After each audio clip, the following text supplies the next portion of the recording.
Presented by Adishakti film. अरे भाई तू बॉम्बे से पटना कब आया?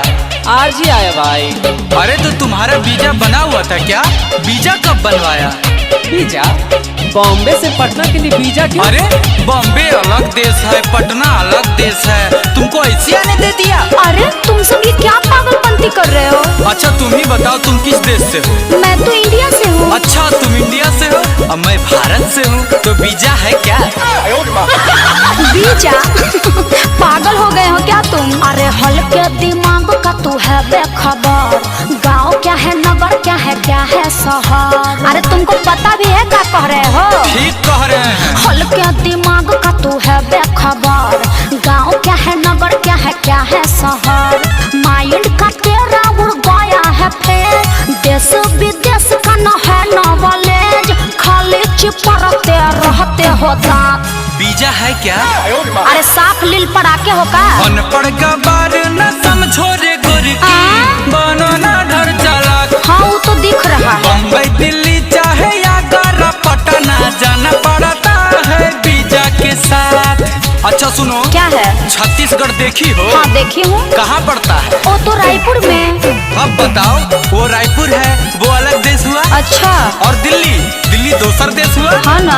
और सबका रूट अलग अलग है, तब ये बताओ वीजा है क्या?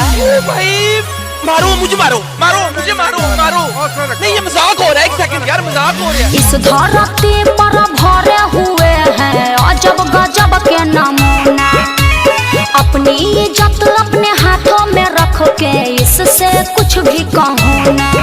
अरे इस कुलिया में मास्टर साहेब हमको यही पढ़ाए थे, अरे देश विदेश का देखे व्याकरण हमको यही समझाए थे। मास्टर साहब गोईठा का चश्मा लगाते थे का?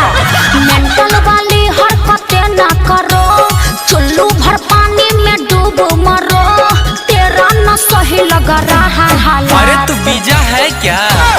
अरे एकदम नील बानर हो का? अनपढ़ का बार न समझो रे गोरकी, बनो ना डर चालाक। तुम तो बड़का विद्वान हो ना। दिल्ली बम्बे चाहे आगरा पटना, जाना पड़ता है वीजा के साथ। अच्छा ये बताओ, क्या है? कुछ दिन पहले ट्रम्प आया था। हाँ आया था। वो वीजा लाया था। हाँ लाया था। अरे तो तुमको बात समझ में क्यों नहीं आ रहा है? क्या?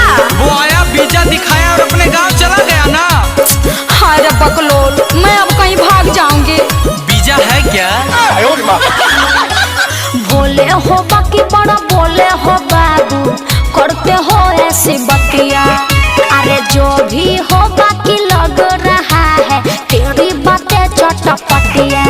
अरे पढ़े लिखे लोगों के संग में बंदा ये तो रहता है, मेरे यार जितने मिलेंगे सब मेरे से ऊपर रहता है। अरे अखिलेश गुंजन तुम सटके हो क्या? रोशन के संग भटके हो क्या? इसीलिए कर रहे हो तपा। अरे तू वीजा है क्या? अरे तू जोरे पारवा। अनपढ़ का बार न समझो रे गोरकी, बनो ना डर चालाक। बम्बई दिल्ली चाहे आगरा पटना, जाना पड़ता है वीजा के साथ। भाई मारो मुझे, मारो मुझे, मारो नहीं, ये मजाक हो रहा है। एक सेकंड यार, मजाक हो रहा है। Presented by Adishakti films.